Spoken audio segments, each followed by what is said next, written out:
Gracias por el pase, Nicolás. Hola, Ricardo. ¿Cómo estás, Maite? Muy buenas noches. Buenas noches. Bueno, estamos solamente a 4 días de que se vaya este año. Y dicho ese paso, también por ahí está circulando la gripe. Sí, la gripe con algo más en algunos casos. Pero ya que hablas tú de cierre del año, vamos a hacer un balance de cómo cierran los partidos políticos, sobre todo con deudas. Exactamente, porque a pesar de que hay 25 partidos inscritos, hay 3 que acumulan una cuantiosa deuda que todavía no puede ser, digamos, liquidada, porque lamentablemente se ha judicializado. Sobre este asunto vamos a hablar en el primer bloque del programa. Así es, Enzo Helguera, un especialista en temas políticos y electorales, va a estar con nosotros para hablar sobre este y otros temas más que tienen que ver con el acontecer político peruano. Exactamente, y después vamos a hablar en una entrevista más bien larga con el general de la Policía Nacional del Perú, Óscar Arriola. Así es, porque la última disposición dada por el gobierno permite que la policía recupere la facultad de investigación ante el trabajo que también desarrolla el Ministerio Público. Exacto, y esto es como parte de este paquete de reformas, como sabemos, que se le ha autorizado el Parlamento, le ha autorizado al Ejecutivo para que justamente refuerce los temas de seguridad. Pero vamos a hablar en profundidad, como hemos dicho, en el programa. Así es. Sin más dilación, empezamos. Efectivamente, vamos con el resumen de noticias.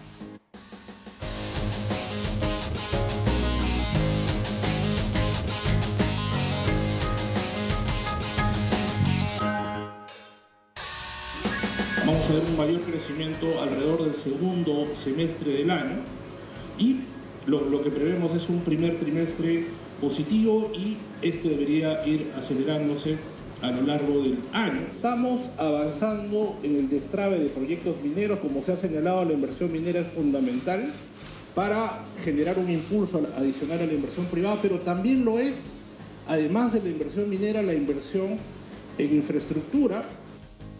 Como último comunicado, vuelvo a reiterar, del ENFEN establece un niño moderado de 54% y un fuerte de 20%. Sumamos los dos y estamos en el 74%. Pero esto es variable. INDECI ya trasladó más de 1.090 toneladas de bienes de ayuda humanitaria a las regiones del norte. Hemos ampliado nuestra capacidad de almacenamiento con la contratación o alquiler de 5 almacenes, 2 en Piura, 1 en Lambayeque, otro en Huacho y otro en Ancash. Están más de 700 kilómetros descolmatados en ríos y quebradas, más de 200 maquinarias compradas de primer nivel, descentralizada, y 6.000 millones en infraestructura de riego. Aquí no hay ningún tipo de privatización, lo que hay es un alquiler de una plataforma tecnológica que nos da la predictibilidad y la seguridad de que eso está sucediendo y que el Ministerio de Cultura sigue manteniendo su rol rector. Esas mismas personas que hoy dicen que vamos a privatizar Machu Picchu, que malinforman, hace un año o año y medio decían que sí había mafias entre la Dirección de Cultura o la venta, voy a decir, de los boletos con informales. ¿Qué ha cambiado hoy para que digan o piensen lo contrario?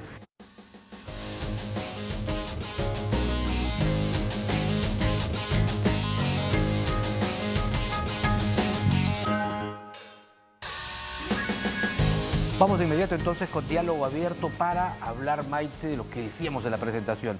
El balance del cierre de año de los partidos políticos y algunas deudas que aún mantienen. Así es, y para eso estamos ahora con Enzo Helguera. Él es un politólogo y obviamente también experto en temas electorales. Buenas noches, Enzo, gracias por estar con nosotros. Buenas noches, qué gusto saludarlos, aunque evidentemente la coyuntura termina siendo preocupante, compleja y sobre todo que probablemente perjudique a la democracia y a la percepción que tiene la ciudadanía por la misma. Pero recordemos un poco cómo es que se genera esta deuda. ¿Por qué? Porque hay partidos políticos que tienen una deuda tan cuantiosa. En particular, me parece que son 3 partidos.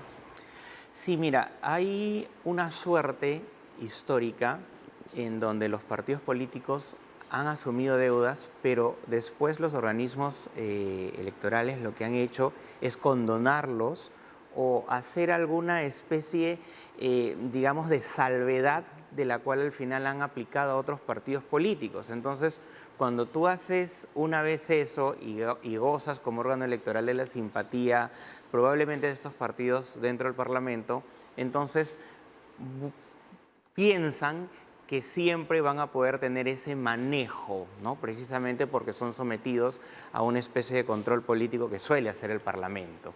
Entonces yo creo que esta costumbre, si se quiere decir, termina siendo un hecho del cual ellos piensan que finalmente por ahí va a haber algo que los va a poder librar de este tipo de deudas y al final no pagan y esto genera una responsabilidad que además debe ser ejemplar. Pero estamos hablando de casi 2,5 millones de soles que adeudan los partidos políticos principalmente por el tema de incumplimiento a la ley de financiamiento, es decir, de la plata que le da el Estado para que ellos puedan crecer y desarrollarse como partidos. Y en este aspecto en particular, el asunto también es preocupante en el sentido de que no hay la debida transparencia. Recordemos pues que las consultorías que hacen los partidos políticos, que son económicamente importantes, al final no cumplen ese rol de la capacitación de la mayoría militante, sino más bien algunos dirigentes de confianza terminan siendo o capacitados en el extranjero o se sospecha que podría haber un camuflaje pues con las consultorías, ¿no? Y no hay tampoco un control estricto en relación, por ejemplo, a cuál es el producto o el beneficio de dicha consultoría, ¿no? Que se supone debería beneficiar a la mayoría o a una parte importante de la militancia partidaria, o por lo menos ese es el espíritu de la norma en relación a uno de los segmentos del financiamiento. Y tampoco cumplen con el requisito de abrir locales en cada una de las regiones. De hecho, existe, y también vuelvo a mencionar el tema históricamente, cerradas, ¿no? Claro, que siempre ha habido ese, vamos a llamarlo manipulación, de acreditar en casas, en bodegas, ¿no? En personas que las han animado para acreditar y muchas veces, pero no tienen ni un afiche, ni conocen ni el ideario, ni quiénes son los candidatos, ni nada por el estilo, porque los han hecho en un afán de hacerle el favor a un amigo más allá de una creencia o de una capacitación o de siquiera saber qué es lo que están firmando. Y eso también ha sido históricamente corroborado y entonces se supone que la norma se perfecciona y entonces dicen, bueno, ya no vamos a pedir más militantes, sino vamos a pedir más centros de representación a nivel nacional con la finalidad que se pueda acreditar y nosotros podamos supervisar. Pero echa la ley, echa la trampa, ¿no? Entonces, siempre se busca sacarle la vuelta a la norma y finalmente convencer o ponerse de acuerdo con algún tipo, en algunos casos de los partidos que manejan más caja, probablemente de alquiler de locales o de preventas, y en otros por acuerdos pues verbales finalmente, ¿no? Y corroborar eso es un poco complicado también por los entes electorales porque no tienen las herramientas suficientes para poder validar este tipo de constituciones que sean reales, ¿no? Ahora, de estos 3 partidos que están justamente con estas multas exorbitantes, el caso de Alianza para el Progreso es interesante, ¿no? Ellos lo que tienen es una situación en donde hay una aportación en exceso. Hay aportaciones en exceso y por eso es que se inicia este procedimiento administrativo que entiendo ahora está judicializado. ¿A qué se refiere exactamente esta situación? Bueno, lo que pasa es que para los aportes que dan los militantes para las campañas políticas en específico hay límites, ¿no? Es decir, no es que yo puedo agarrar y donar medio millón o 1 millón, no. La norma me establece que cada ciudadano, incluso cada empresa, institución, puede hacer una determinada donación, pero no es en el otro sentido, porque de acuerdo a ello yo puedo pues justificar en realidad una gran cantidad de personas y ese número también tiene que coincidir con lo que se está aportando y cuando no ocurre eso, entonces hay esos grandes aportantes, ¿no? Y esto se judicializa porque ellos pueden reclamar un derecho de que los, digamos, puedes llamarlos socios, asociados o militantes, pueden desembolsar una determinada cantidad de dinero.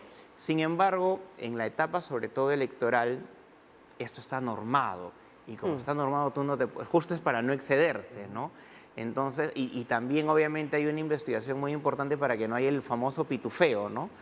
Que tienes 1 millón o 2 millones y lo divides entre muchas personas para lograr a cabo dicha cantidad. Pero obviamente el guardar el silencio de todas estas personas termina siendo complicado. Entonces, algunos de estos militantes, para no verse envueltos en problemas, pueden, por ejemplo, confesar de parte de que ellos no sabían nada. Y lo más interesante es también ver la coincidencia que la persona que está haciendo el aporte, pues como que tenga un mínimo de sustento, porque recuerdo que muchas veces, al margen del tema de estos depósitos, cuando por ejemplo también se presentan las tachas a los candidatos, recuerdo que en la última campaña electoral hubo un candidato que le presentaron como 11 tachas y el ciudadano había en casi todo un año de una municipalidad había recibido pues como 10.000 soles y él había pagado un poco más de esto con todas las tachas en un solo día, ¿no?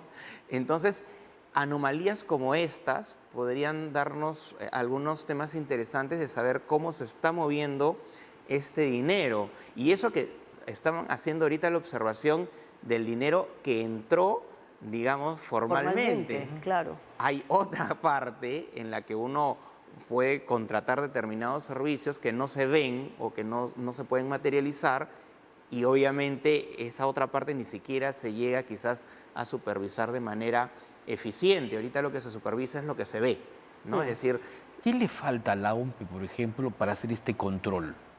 mejores normas, ¿no? Ahorita la norma lo que hace es, por ejemplo, si hay un meeting, ¿no? Entonces van y tienen una tabla de cotización de acuerdo a la medida pues, del estrado, la cantidad de buses que hay alrededor porque movilizan. Entonces tienen algunos medidores, algunos indicadores. Pero, por ejemplo, ¿cómo supervisa la institución, por decirte, una investigación de mercado? O, por ejemplo, ¿cómo supervisa el tema de mandar a hacer volantes? ¿No? Porque el volante no es un tema que tú lo tienes almacenado, simplemente vas y se reparten, ¿no? Y puede ser una gran cantidad a nivel de todo el país. ¿Cómo contabilizan eso? Entonces, la norma que debería ser, por ejemplo, hacer de que tú identifiques a tu proveedor, ¿no? Y este proveedor tenga una obligación, además judicializada, en caso de mentir o corroborarse dicha mentira, y entonces ahí empiezas a comprometer a todas las partes, comprometes al partido político o al candidato, comprometes al proveedor al que le mandas a imprimir banner, etcétera, o a todos aquellos que te hacen el servicio, porque finalmente una declaración de parte de algún militante descontento, qué sé yo, podría darte algún indicio razonable de corroborar qué proveedores de estos servicios pues fueron pagados con dineros no registrados, ¿no? Eso podría ser un gran avance. Ahora, mientras, por ejemplo, en el caso de estos partidos se judicializa la situación, ¿cómo queda la inscripción? ¿Se afecta de alguna manera? ¿Queda en suspenso? ¿No se afecta? En la actualidad no se afecta. Lo idóneo sería que haya una consecuencia, primero, económica, pero segundo, también una responsabilidad como partido político y una carga que los afecte.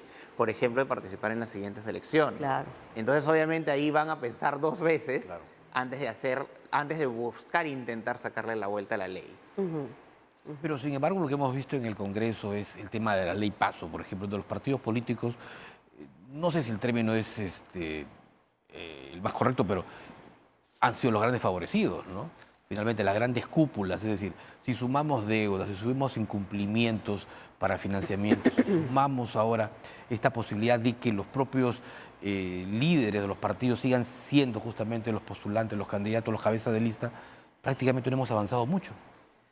De hecho, no solamente es en materia electoral, sino en muchas materias de reformas estamos retrocediendo, pero como la materia de fondo es la electoral, podemos decir de que se ha eliminado esto con la finalidad de que las cúpulas partidarias pues tengan un control, ¿no?, sobre la designación por cualquiera de las dos vías que ahora son legales, un militante, un voto, ¿no? Porque además tú manejas los padrones electorales y los partidos en la actualidad, si quieren, pueden decir, oye, este grupo de militantes nunca se inscribió y jamás que eso ha pasado siempre en todas las elecciones tradicionalmente al interior de los partidos políticos. Se inscriben aquellos que simpatizan con sus ideas y que van a votar por los candidatos designados.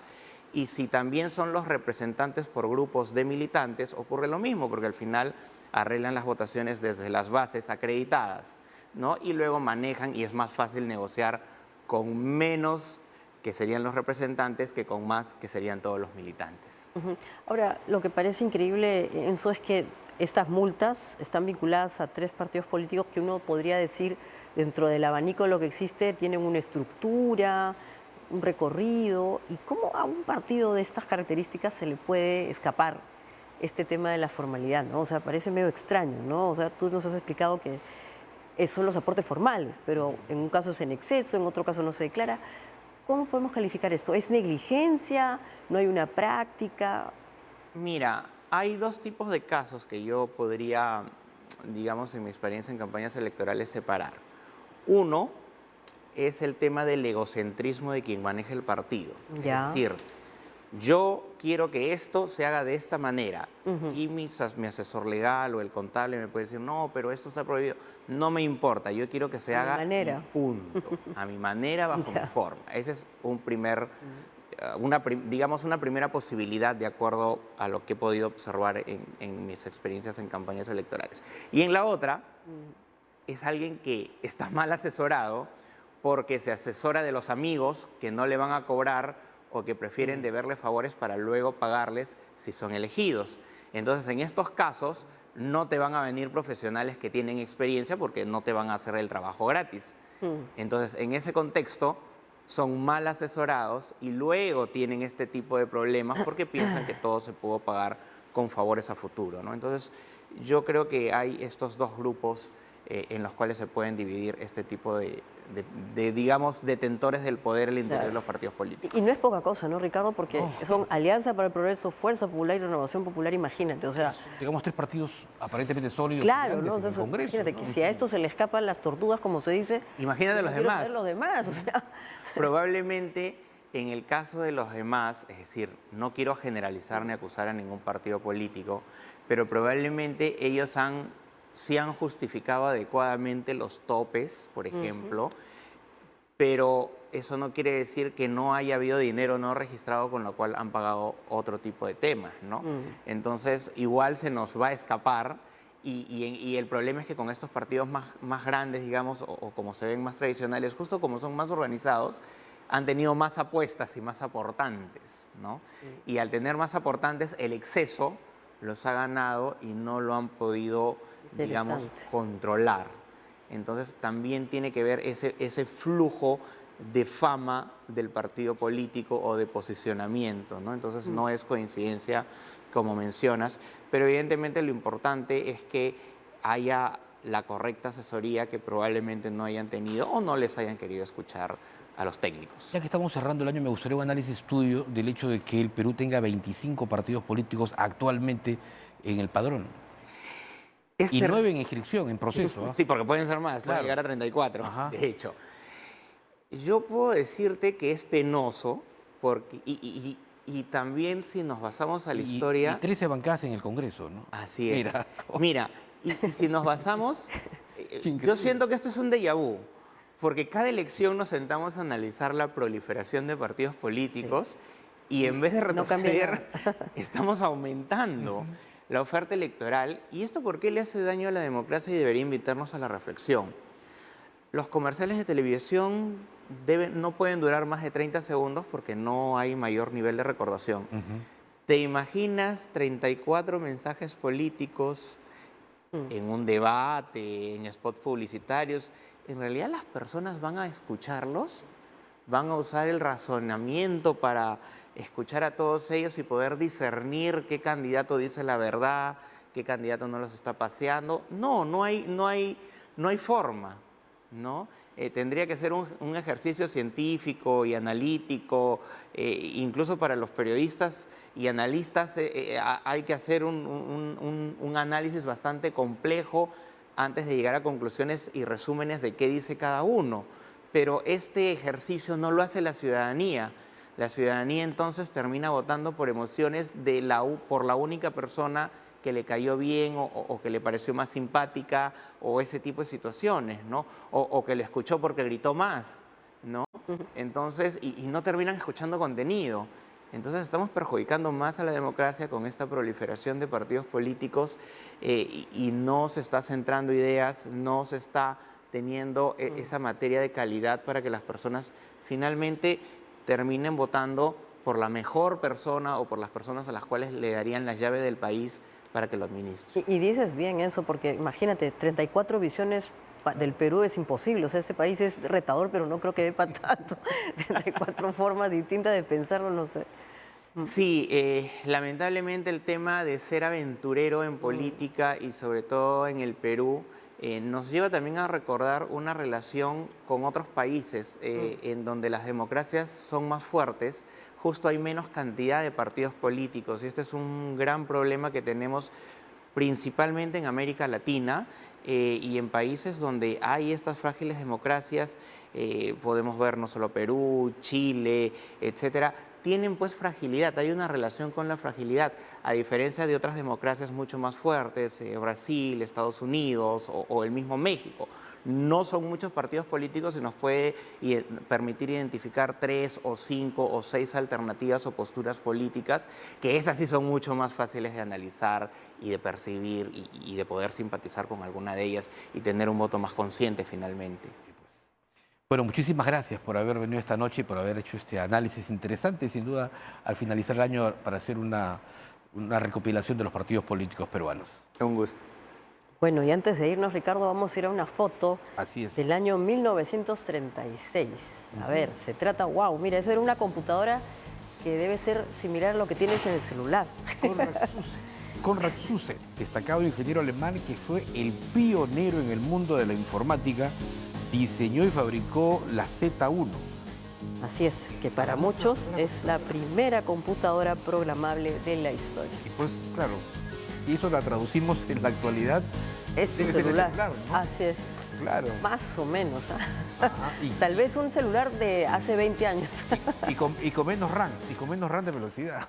Tal cual. Bueno, y al volver vamos a regresar con el PNP, el Policía Nacional del Perú, en este caso el general de la Policía Nacional del Perú, Óscar Arriola. Así si las normas que se han dado al amparo de las facultades en el tema de la lucha contra el crimen organizado. Con eso más volvemos.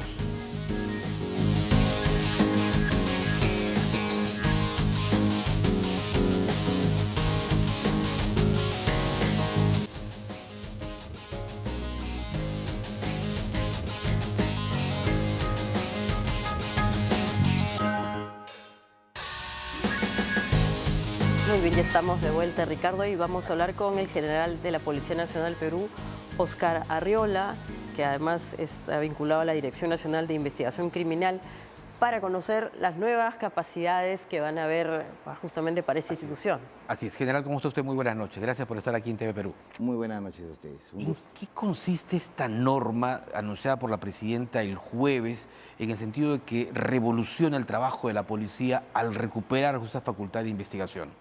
Claro, lo que indica la norma es un fortalecimiento al papel en la función investigativa de la Policía Nacional del Perú respecto del modelo procesal penal donde el fiscal es el titular del ejercicio público de la acción penal, se mantiene intacta, es el encargado de la carga de la prueba y es el defensor de la legalidad y representa a la sociedad. Se mantiene intacta esta situación, así como su función de conducir la investigación.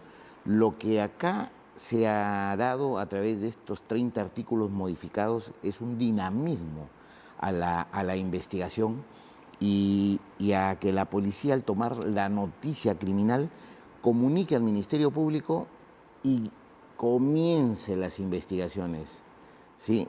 Las diligencias preliminares en esta etapa de la investigación preparatoria que tiene dos etapas.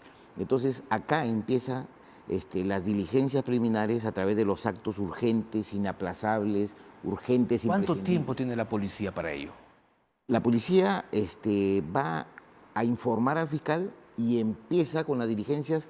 Lo que se está suprimiendo es esta espera, a veces que demoraba mucho tiempo y a veces no llegaba, porque también es una facultad del Ministerio Público de poder investigar en gabinete, en sede fiscal, un secuestro, una extorsión, como fue decidido en la extorsión que ha tenido el Grupo 5 desde el año pasado, y que la policía le hizo un informe comunicándole que estaban extorsionando a los integrantes del Grupo 5, y bueno, nunca retornó la carpeta fiscal, siendo un delito grave que acarrea lo que hoy día hemos visto, 8 disparos contra el inmueble y el lanzamiento de una granada.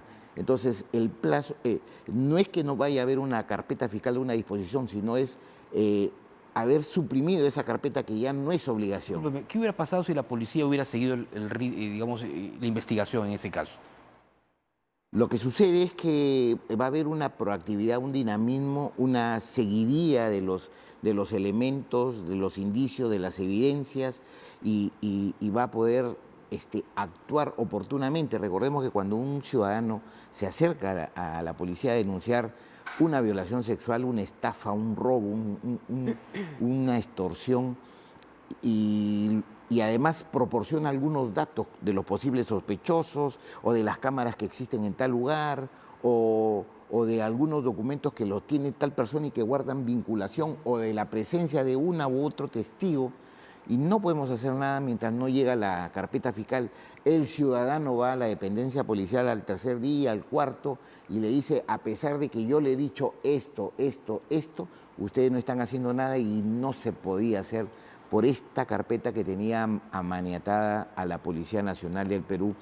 Entre otras cosas, hay un cambio también sustantivo, que cuando se produzca un delito en la que se produzca una amenaza inminente contra la vida, la libertad o la integridad de una persona,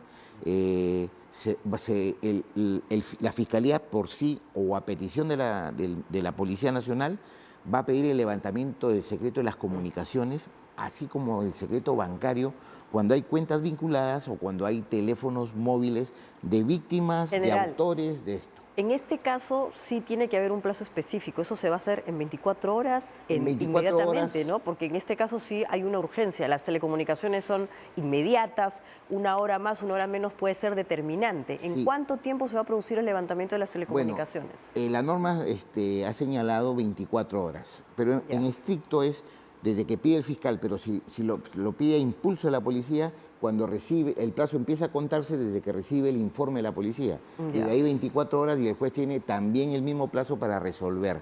Y inmediatamente va a comunicar a las operadoras de telefonía o de cualquier otra comunicación. Ahora, ¿esta comunicación tiene que ser escrita? ¿La van a hacer por correo? ¿Cómo va a ser? Porque acá el tiempo es bien importante en este caso Totalmente. específico Hay de las comunicaciones digitales. Sí, ¿ah? la urgencia es fundamental. ¿Va Hay a ser por mecanismos. papel? Correos electrónicos, cualquier medio que corte las distancias y los espacios de tiempo. O sea, lo más urgente, dada la norma que sí. Otro de los aspectos relevantes es que en el documento final de la policía, siendo una investigación técnica, científica, con una rigurosidad y basada en la criminalística, la norma anterior que ha sido modificada señalaba que la policía no podía tipificar los delitos, o sea, no podía hacer calificaciones jurídicas del hecho criminal y tampoco podía imputar presuntas responsabilidades. Esto ha sido superado con esta norma y no es para entrar en una competencia con absolutamente nadie, sino es un tema como para hacer sentir también y que quede constancia de qué cosa es lo que está viendo. Un ejemplo simple son los dos cómplices de Maldito Cris, que solamente fueron imputados por tenencia ilegal de armas, habiendo demostrado científicamente que había disparado, lo que los convertía en una banda criminal que nunca siquiera fue mencionada por la fiscal, que terminó dándole libertad antes de que se venza el tiempo. Solamente una precisión, Ricardo. Sí. En el pasado existió una policía de investigación, ¿no es cierto? Claro, la PIP, y era la que justamente con la cual se iniciaba el interín. Como bien ha indicado usted, estaba preparada, era especializada, manejaba criminalística, laboratorios. Eso se apagó, pero otra vez está empezando a replantearse. Claro, con este fortalecimiento del papel, entre otras normas más, que ahora van a permitir hacer estas calificaciones. Se ha potenciado la criminalística también, que va de la mano con las medidas dictadas también por el Ejecutivo respecto a la facultad o la atribución, a la atribución de los gobiernos regionales y locales que hoy día pueden invertir en seguridad ciudadana, dotar, ¿por qué no?, a las policías de los diferentes lugares del país de laboratorios de criminalística, que es lo que hace sumamente urgente. Antes existía una policía de investigación que era la que tenía las capacidades de investigar y luego pasaban al juez en el anterior modelo. pero con este Código Procesal Penal del 2004 y que entró en vigencia en el 2006, hubo ese corte y la conducción, la dirección de las investigaciones pasó a formar parte del Ministerio Público y se han producido situaciones que es mejor pensar desde ahorita para adelante, ¿sí? con una visión y un panorama Eso quiere decir que hubo sociedad. mucha dilación, tal vez, en el pasado. Pero es que pasaron 19 años. Así Nosotros retrocedemos un poquito el tiempo, tuvimos a los destructores, a los injertos del Fundo Kendo, a los retáculos Américo Reynoso Aguilar, Sendero Luminoso y Tupac Amaru. Las principales organizaciones que nos han hecho tanto daño fueron capturados con un procedimiento antiguo donde investigaba la policía y antes que se dé el código en el 2004. Además, un poquito más atrás estaba el loco Perochena, el cojo Denis, La todos ellos, ¿no? Gringa, Claro.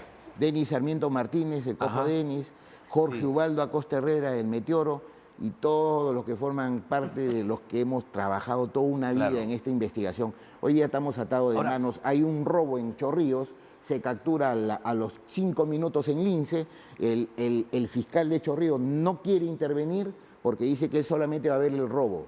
Pero acá se está cogiendo a los rateros y al carro y a los A ver, efectos. Y el fiscal, el de acá dice, no quiere intervenir el del Lince porque solamente quiere ver la receptación. Cosas como esas debemos superarlo, debemos ser más dinámicos. Este decreto legislativo 1065, o sea, dinamiza, hace más operativa a la policía. Por supuesto. ¿Es que estaba lento el Ministerio Público? Hay una carga también, hay que siempre... La carga procesal que tiene el la Ministerio carga procesal, la cantidad de fiscales también. No hay fiscalías de bandas criminales, que también es una situación que hace mucho tiempo se viene pidiendo, y se producen cosas como esta libertad que les hablaba, o la de Pachacamac, que siendo 28 detenidos, 21 soltó el fiscal y solamente pasaron 7 habiendo 2 pistolas, 2 granadas y droga. Además, no tomando en cuenta una casación del año 2020 en la cual habla de la tenencia compartida cuando hay una dinámica criminal, y todos los que están presentes saben de la calaña de estas personas que son criminales, asesinos. Bueno, lo que usted dice sin duda cala mucho en la gente, porque la gente siempre dice, ¿no? Salieron libres, parece que han robado, hay videos y todo, porque la policía investigó, lo puso a disposición del Ministerio Público y salieron en libertad. Pero lo que también el Ministerio Público reclama es más presupuesto. Hemos visto estos últimos días varios tuits de congresistas que señalan, por ejemplo, fiscalías o fiscales 24/7, pero le han achicado también el presupuesto al Ministerio Público. Ese es otro tema que también no va de la mano, ¿no? Y un Estado responsable con todos sus componentes debe pensar en la seguridad ciudadana de los 33 millones de peruanos, y por supuesto que la respuesta cae por su propio peso. Si necesitamos muchos más locales judiciales, las unidades de fragancia, más fiscales y muchos más policías, pues tenemos que invertir. Se ha partido bien. La Presidenta ha dado la ley de presupuesto está marcando otras cifras, y hay otras, además, mejoras que se vienen dando para impulsar esta lucha contra la seguridad ciudadana. Y tal vez para que nos responda después del corte, pero el hecho de que ya estamos frente a bandas internacionales, que hay unas bandas criminales pues, que son extrafronterizas, habla de una necesidad de especialización. Tal vez el Ministerio Público ya no esté investigando bien y ahora sí tiene que ser la policía la que tome esas riendas. Hay una mega banda transnacional, el Tren de Aragua. No sé si eso nos puede responder Por después. supuesto. Claro. Muy bien. Luego de la pausa hablamos de eso. ¿Cómo no? Perfecto. Vamos a la pausa y volvemos.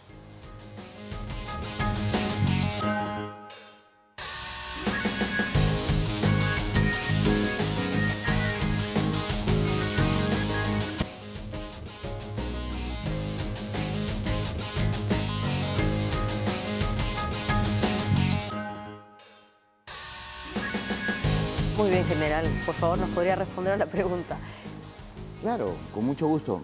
Estamos atravesando no el Perú, sino la región, ante un fenómeno criminal con niveles de violencia que han superado todo tipo de expectativa o de miramiento del más grande de los analistas.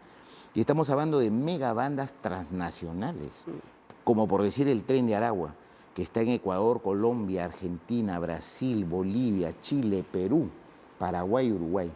Y entonces están distribuidos y entran al delito de trata de personas, de extorsiones, de cobro de cupos, de sicariato, microtráfico de drogas. Y entonces estas personas, los niveles de violencia son unos niveles muy altos. Graban las torturas, graban a la hora que los matan, a la hora que los descuartizan, de tal forma que eso lo distribuyen por las redes y en un determinado momento dicen, este es el mensaje, estos somos nosotros, y así que te ciñes a las pautas que estamos marcando. Entonces, el Perú es uno de los países que ha logrado la captura de 3.150 criminales venezolanos que los tenemos en las cárceles, en las 26 cárceles, de 4.400 delincuentes extranjeros. 3.150 son venezolanos y 35 de ellos son cabecillas del Tren de Aragua en sus diversas facciones. Dinastía Layón, los gallegos, los hijos de Dios, puros hermanos sicarios. Y esa es una batalla que el comandante general de la policía, Jorge Angulo Tejada, en un simposio con todos los jefes de policía, hace un mes y una semana en Bogotá, Colombia, conversaban de esto porque es necesario que se una en cooperación internacional las fuerzas de la policía, también del Ministerio Público, para una lucha frontal contra esta criminalidad organizada transnacional. Los jefes de la policía de Chile han estado la semana pasada acá en Lima. Por supuesto, hemos tenido una reunión binacional entre viceministros de Relaciones Exteriores y de Interior de Chile y del Perú, así como los jefes de ¿Qué acuerdos ha policía. llegado? ¿Se puede conocer algo de los acuerdos? Pero es que es reforzar, mantener una estrecha comunicación, una inteligencia compartida, un paso adelante, acomodar las normas de carácter migratorio para que no se produzcan más los casos Tarache, Wanda ni otros, que es tan complicado traerlos cuando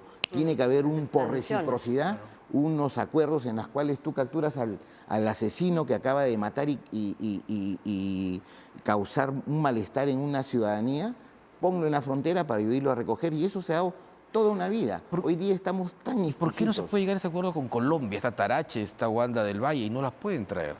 Sí, y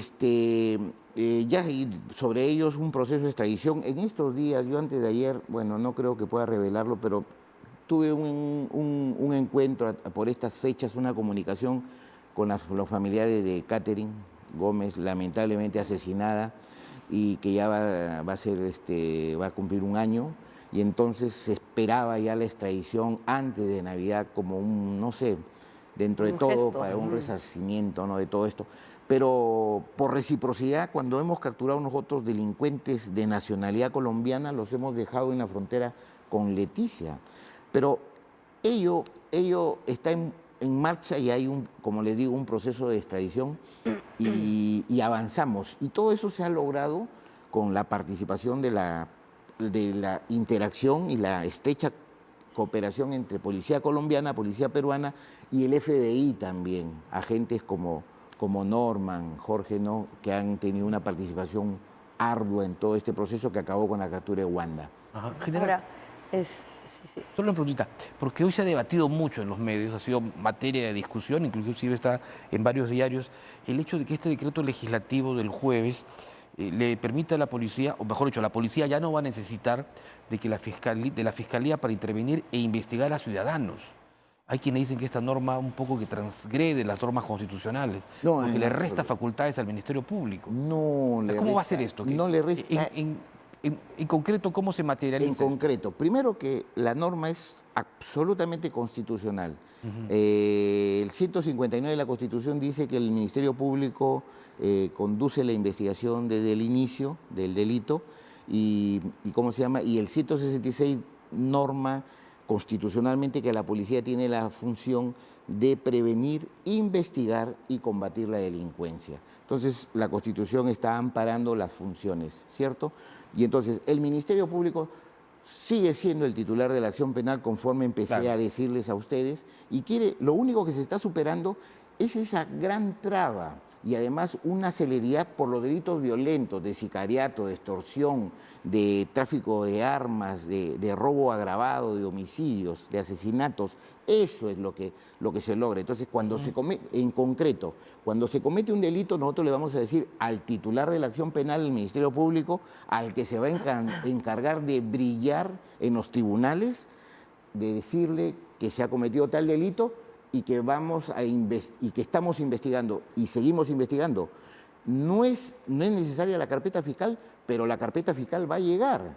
Pero cuando llegue va a incorporar estos actos de investigación que el fiscal los va a convalidar en el transcurso del devenir de la propia investigación. Además, hay actos que por propia naturaleza tiene que participar, obligación legal, perdón, tiene que participar el fiscal.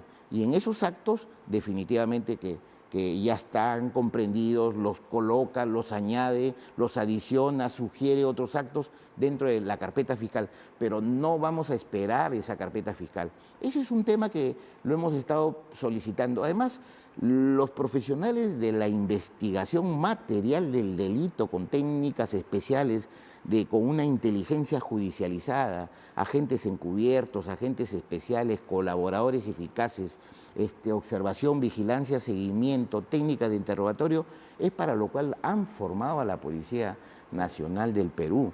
Ese es un tema. Ustedes escucharan al doctor Chávez Cotrina, que es nada menos el coordinador nacional de la Fiscalía de Crimen Organizado, en sendas conferencias donde dicen, pero la Fiscalía investiga, por supuesto, que investiga materialmente, y nosotros estamos ahí conduciendo jurídicamente todo el proceso, porque tienen que tener una mirada vista en los tribunales donde van a sostener el caso, ¿sí? Y no se trata acá de restar funciones a una u otra institución, sino de hacer cosas en pos de la ciudadanía. Ahora, y esto general, es lo que se está logrando con esta capacidad que usted ha descrito y especialización, el señor Cerrón, Vladimir Cerrón, ¿por dónde andará? ¿Él tuitea los números IP? Sí. ¿Qué pasa? Porque en efecto hay capacidad, la investigación, por supuesto que sí. ¿Cuándo lo trae? ¿Cuándo aparece? Así, ¿hasta cuándo? ¿No? ¿Y quiso entrar en la Embajada de Bolivia o no? ¿O es solamente la información de un diario? Nosotros verificamos todas las informaciones. Y ahí estuvo el comandante general, estuvieron los principales viendo Bolivia, Cuba, Colombia, México, no sé, por ahí. Nosotros estamos haciendo las cosas. Pero esta pregunta siempre nos la hacen. ¿Y cuándo, maldito Cris, que ha matado 8 peruanos? ¿Y cuándo Wanda del Valle, que ha amenazado a este criminal? ¿Y cuándo el otro criminal?